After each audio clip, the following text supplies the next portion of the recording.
got it. I had terrible credit and slim savings. He covered the down payment and insisted on paying the mortgage. Always so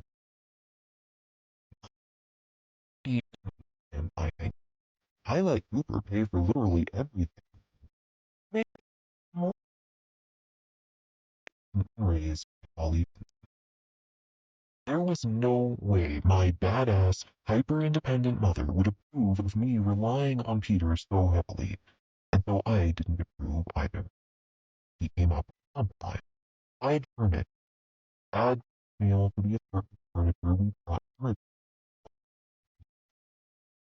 Most of his work on them had white-collar jobs.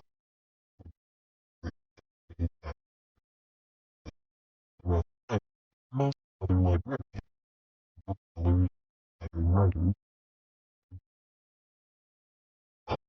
he and Cooper would fly in a few days before the summer ceremony, and we'd do my bachelorette then. So, 3 weeks ago, in early April, Peter drugged out for his night on the ice, signed our new butter yellow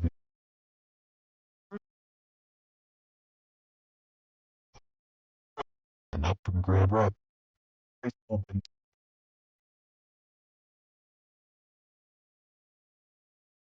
along with other with them. They all had their arms flung around Peter's moving center in every his billowy platinum fat-eyed god. One Miles had not been invited to the bed. Peter didn't hate Miles. Just didn't think Miles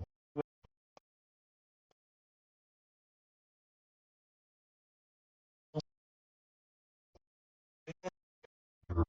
and picture of family and well-padded bank account. And you're not a stoner.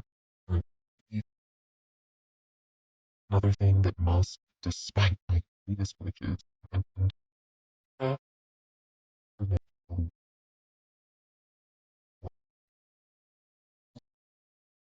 they always thought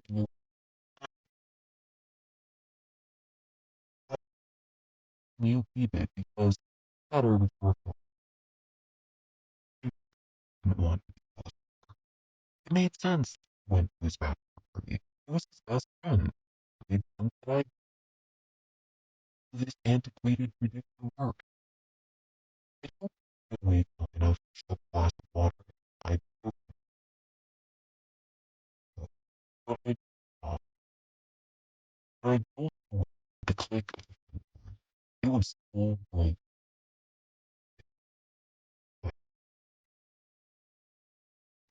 um, it stumbled on a woman who broke into his house and boiled a rabbit rather than his loving fiancée curled on the sofa. Still, the alarm bell didn't go off. It was hard to feel the of the Archangel Michael. 6'4", golden blonde, green-eyed, and a strong Roman nose. No, I don't know what a Roman is, but whenever a historical romance writer mentions one, I think of Peter. I grew and got up to greet him. He stiffened in my hug, and I pulled away, my hand still locked against the back of his neck. He pulled my wrists and unwound them from him, holding them between him.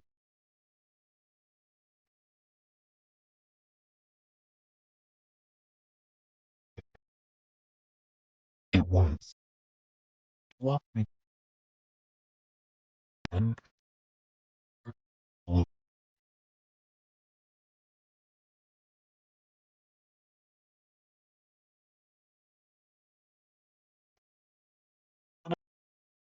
It didn't make sense. How much to drink? Everyone went home. We stayed back to sober up. One thing led to another, and God, I'm sorry. I didn't want to hurt you, but you saw me? I finally speak. Full of yet. Oh, I mean, it wasn't like that. We're both he's in love with me. No reason I'm in love with her. more sorry, some more ringing ears, some more platitude. No. No, he didn't cheat on me. No, he simply confessed his love to someone who was not me. I was trying to jam the pieces of the puzzle together, but nothing fit. Every head incompatible collapsed. Finally, my hearing caught on something which seemed important, if only I could figure out the fun.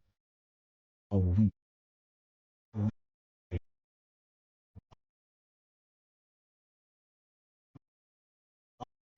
While you figure things out. A week? They were still not forward on the full of folded handed it to me.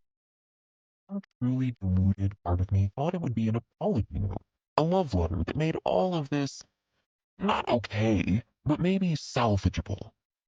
Instead, it was a printout of local apartment listing. Moving out?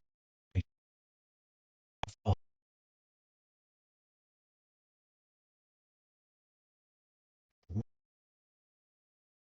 oh, oh, oh, hold on, expecting me to find me, Peter? I don't know. I didn't feel hurt then. That would come later. First, oh, oh, you were the perfect girl on it. Meant this to happen, Peter. You had 25 years to tell you she was in love with you and chose last night. I didn't realize, he said, defensive of her, protecting her from the blast of this emotional fallout while I was here on my own. Not until she was faced with losing me. You brought me here! I half screamed. At the end, it turned into a sort of deranged moan. My friends, my apartment, my job, my entire life! I so I have no idea how bad you feel, I demanded. Where am I supposed to go? He gestured to the apartment list. Now, look, we are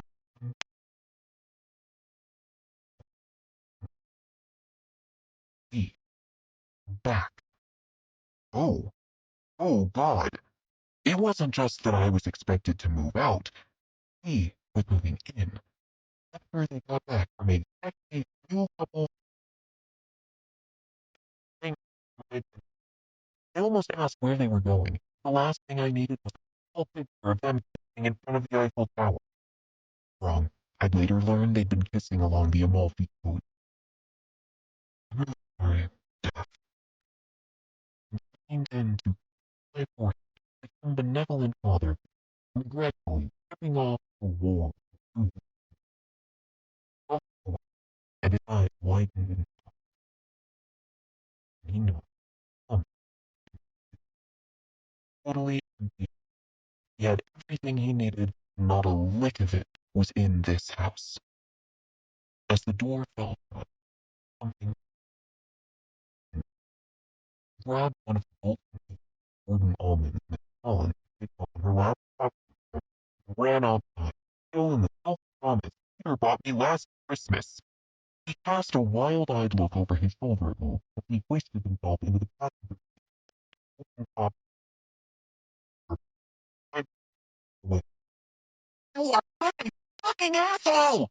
I hurled a handful of almonds at him. He gave a yelp and threw another handful at the tailgate. Chris started down the whole bus. It hit a wheel, went skidding to the side of the road as they peeled off into the sunset. Sunrise, whatever. Where are you going to go? I asked. I sank onto the dew damp grass of our bare front yard. I stayed there, watching the road for probably 10 minutes. Then I went back inside. I tried so hard it might have made me vomit if I hadn't completely forgotten to eat the night before. I wasn't much of a cook. Besides that, or or around or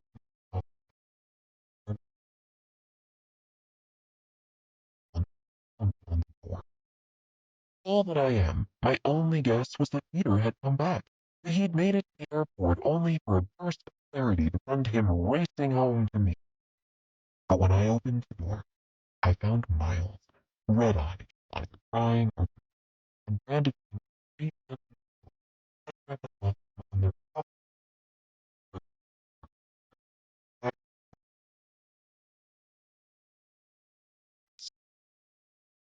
no numbness settled over me. Moments, and they drove away. No, or keeping them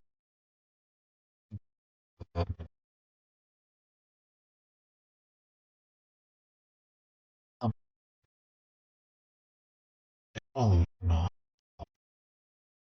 Maybe thankful and family practicality I'd inherited from my mother. That old familiar ability to use those negative emotions as fuel to get done. Miles, I said, he looked up.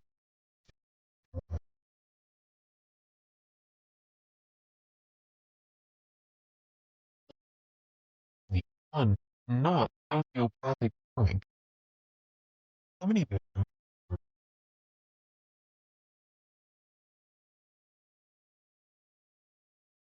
we? Saturday, May 18th. 91 days until I can leave. Honestly, Miles Noack is a good roommate. Aside from occasional invitations to watch a movie or text to ask whether I need anything from the market, he leaves me to my own.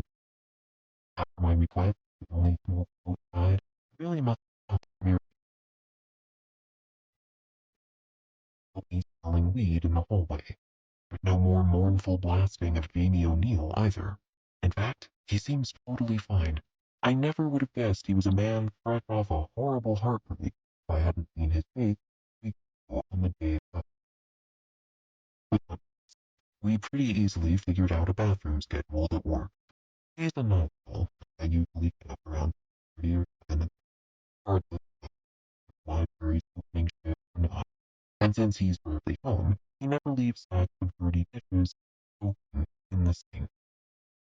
But the apartment itself, my bedroom is a glorified closet. In fact, Petra used this one when she lived. A year ago, the meager dimensions wouldn't have been a problem. As long